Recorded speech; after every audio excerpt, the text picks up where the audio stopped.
Hello everyone, welcome to Padipist Media. I hope that you all are following my lectures and staying safe inside your homes. Don't go outside, wash your hands with soaps and be safe inside your homes. Let's learn together and make a difference.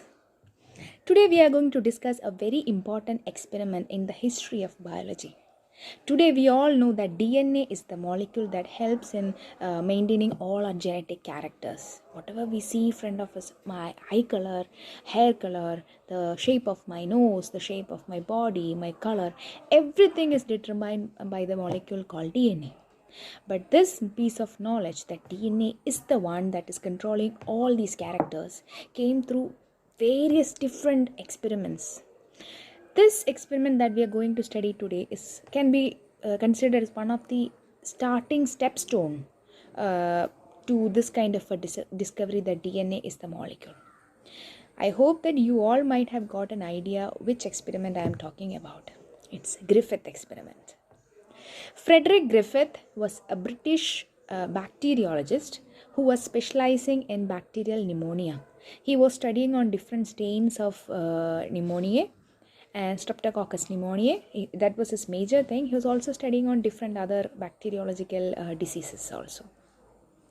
So he did few experiments, and from that experiments he deducted that there is something that controls all the genetic characters. And from that piece of information, several other scientists came forward and did many other several experiments and finally came to the conclusion that DNA is a genetic material. So in this lecture, let's see what is Griffith's experiment. Frederick Griffith was working in pneumonia bacteria, mainly Streptococcus pneumoniae. He has used two different strains of Streptococcus pneumoniae, which is 3S and 2R. 2R strain has been derived from 3S through some mutation process. And this mutation has caused significant defects in 2R, which has made them avirulent. In case of 3S, the circle that I have shown inside is the bacteria, and the colored portion outside the bacterial cell is a smooth polysaccharide coat. Presence of this smooth polysaccharide coat will help 3S to look like a very smooth colony in a petri dish, and that's why it has been given the name as 3S, and S here stands for smooth. 3S strain is virulent, which means it can cause pneumonia disease, whereas in case of 2R, since some mutation has caused the transformation of 3S to 2R, this mutation mainly focused on the removal, the deletion of this outer smooth polysaccharide coat, which resulted in the new strain 2R. This 2R, since doesn't have smooth polysaccharide coat, appears very rough on petri dish, and hence it has got the name 2R, where R stands for rough. 2R strain is avirulent. So now let's see what is Griffith's experiment in detail. The model organism that was used by Griffith for his experiment was a mouse. Here I have tried to draw a mouse, but I am not sure if it is perfect. Please consider this as a mouse. We already know that 2R strain is avirulent, and nothing would go wrong if we use 2R strain. So initially, he took 2R strain in a syringe, the culture of 2R strain in a syringe, and injected in a mouse. As we expected, the mouse was alive. So in the second round of experiment, he took 3S strain, which we know is virulent and will cause death for the mouse. So he took the strain in a culture and took it in a syringe and injected to the mouse. As expected, the mouse was found dead. In the third set of experiment, he took 3S strain and he killed them, which means he applied heat to the strain and all the bacteria were killed. At this point, we will expect that, okay, since all the virulent strains are dead in this culture, there is no one to cause death for the mice. So obviously, we expect them to be alive. So Griffith took this culture, heat killed 3S culture, injected to the mouse, and as expected, the mouse was found alive.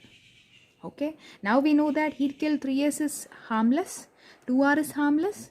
So in the last set of experiment, he combined 2R and heat killed 3S cultures and injected to the mouse. Obviously, we will expect that since both these strains are harmless, nothing will go wrong and the mouse will be alive. But instead, the result showed that the mouse was found dead. What caused this death? So what has caused this difference of observation here? In the fourth set of experiment, we expected that the mouse should be alive. But in reverse, that was not the case. The mouse died. How come that happened? 2R strain is harmless. Heat killed 3S strain is also harmless. Then why? What caused the death of the mouse? This might be the question. So the scientist, Frederick Griffith, he came into a conclusion that something from the heat killed 3S has been transferred to 2R strain and changed that 2R strain into 3S strain. When the mouse died, the observation whether the mouse is alive or dead will be done after 5 days of interval. So after 5 days, they found out that the mouse was having 3S bacteria in its body in the fourth set of experiment. So he found this kind of a conclusion, and that conclusion was termed as transforming principle. Something from 3S, heat killed 3S, has converted or transformed 2R into live 3S. And this kind of a phenomena was termed as transforming principle. But he was not aware that it is DNA or RNA or protein. No, he doesn't know. He just knows this thing, that something causes this kind of a transformation. This was his conclusion. But when I'm explaining this question, there might be two questions that are popping up in your mind. Not only your mind, in his mind also these questions came up.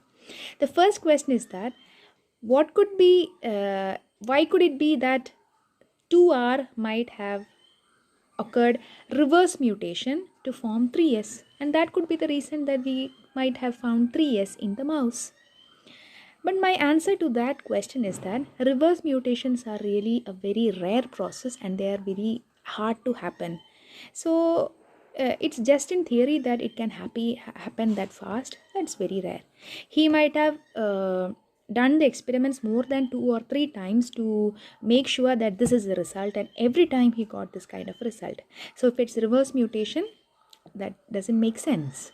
And also, if it was reverse mutation, then we should have observed this kind of a thing in the first experiment as well, where we just injected 2R to the mouse, but that we didn't see. So that question doesn't make sense. Now the second question that might have come to your mind is that maybe the heat killing was not proper. That could also cause live 3S.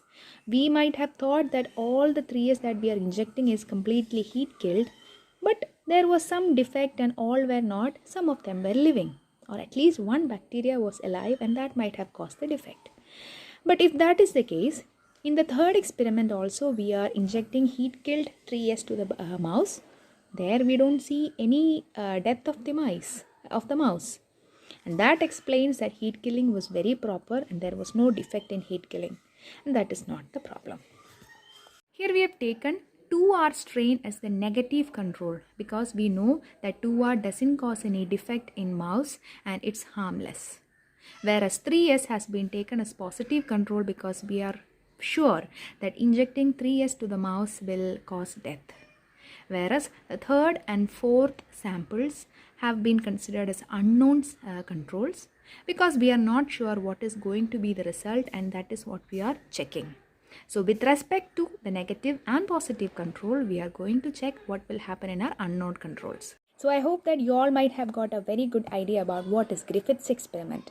If you have any doubts in this lecture, please feel free to comment in the comment box below. I'll address your questions. So we will meet again in a different lecture. Stay home, stay safe. Till then, bye.